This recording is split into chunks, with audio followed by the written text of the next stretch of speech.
Hi friends, ஐநார் துணையில் நாளைக்கு என்ன நடக்க போகுதுன்னு பார்க்கலாம். வாங்க வீடியோக்குள்ளே போகலாம். நம்ம சேனல் இன்னும் சப்ஸ்கிரைப் பண்ணாதவங்க சப்ஸ்கிரைப் பண்ணிக்கோங்க.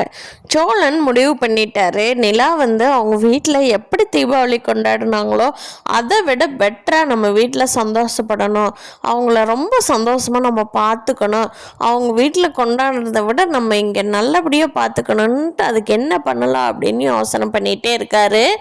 எடுக்கிறதெல்லாம் தாண்டி ஏதாவது ஸ்பெஷலாக கொடுக்கணும் நிலாவுக்கு அப்படின்னு நினைக்கிறாரு. அப்போ நிலாவுக்கு எப்பதான் சோழன் மேல லவ் வர போகுது அப்படிங்கிறத சேரன் புரோக்கரை வர சொல்லி பார்க்கறதுனால புரோக்கருக்கு என்னப்பா நான் உனக்கு பொண்ணா பார்க்க மாட்டேங்கிறேன்னு அவரும் ஃபீல் பண்ண, சேரனும் ஃபீல் பண்ணிட்டு இருக்கிறப்பட்ட அனீஷ் பையா யார் இவர், ஏதாவது கான்ட்ராக்ட் கொடுக்க வந்திருக்காரா அப்படின்னு கேட்குறாரு.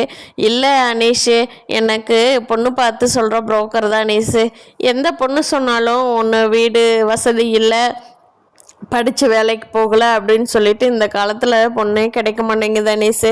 நான் கல்யாணம் பண்ணாமல் பாண்டியோட லைஃப்பும் என்னால் கெட்டு போயிடக்கூடாது இல்லையா, எனக்கு கல்யாணம் பண்ணணுங்கிற ஆசை இல்லை, பிரச்சனை இல்லை, நான் தம்பிங்களை பார்த்துக்கிட்டு வாழ்ந்துருவேன். ஆனால் பாண்டியும் கல்யாணம் பண்ணாமல் வெயிட் பண்ணிகிட்ருக்கான். அந்த பொண்ணு வீட்டில் ஒரே பிரச்சனையாக இருக்குது, என்ன பண்ணுறதுனே தெரியல அனீஷ், எனக்கு பொண்ணு தேடினாலும் கிடைக்க மாட்டேங்குது அப்படின்னு சொல்லிகிட்டு இருக்காரு.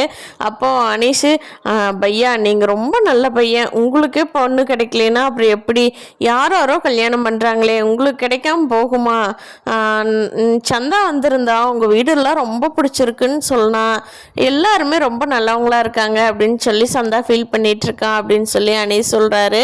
அப்போது சேரன் சந்தாவை கல்யாணம் பண்ணலாம் அப்படிங்கிற ஞாபகமே அவருக்கு வரல. இவர் சொல்கிறத ஆமாம் அனீஷ் அப்படின்னு சொல்லிட்டு இருக்காரு. அப்புறமா அனீஷ் ஓப்பனாக கேட்டுறாரு, பையா நீங்கள் உங்களோட இது இல்லாமல் வேற பக்கம் கல்யாணம் பண்ணுவீங்களா அப்படின்னு கேட்குறாங்க. அதுக்கு சேரன், என்ன அனீஸ் சொல்கிற எனக்கு புரியல அப்படிங்கிறாரு. இல்லை என் சந்தாவை உங்களுக்கே கல்யாணம் பண்ணி கொடுத்துருட்டுமா அப்படிங்கிறாங்க. அதுக்கு சேரன் கேட்டுட்டு ஷாக் ஆயிடுது. அனீஸு என்ன சொல்கிற நீ அப்படிங்கிறாரு. ஆமாம் பையா, என் தங்கச்சிக்கு உங்கள் வீட்டெல்லாம் ரொம்ப பிடிச்சிருக்கு, அதனால தான் நான் கேட்குறேன், தப்பாக எடுத்துக்காதீங்க, உங்களுக்கு பிடிக்கலன்னா வேண்டாம் அப்படின்னு சொல்கிறாரு. என்ன நிஷு திடீர்னு இப்படி கேட்ட, நான் யோசனை பண்ணி சொல்கிறேன் அப்படிங்கிறாரு சேரன். பார்க்கலாம் ஃப்ரெண்ட்ஸ் என்ன நடக்க போகுது அப்படிங்கிறத. சேரனுக்கும் சந்தாவுக்கும் கல்யாணம் ஆகணும்னு நினைக்கிறாங்க. நம்ம வீடியோவை லைக் பண்ணிக்கோங்க. நீங்கள் என்ன நினைக்கிறீங்கன்னு கீழே கமெண்ட் பண்ணுங்கள். தேங்க்யூ.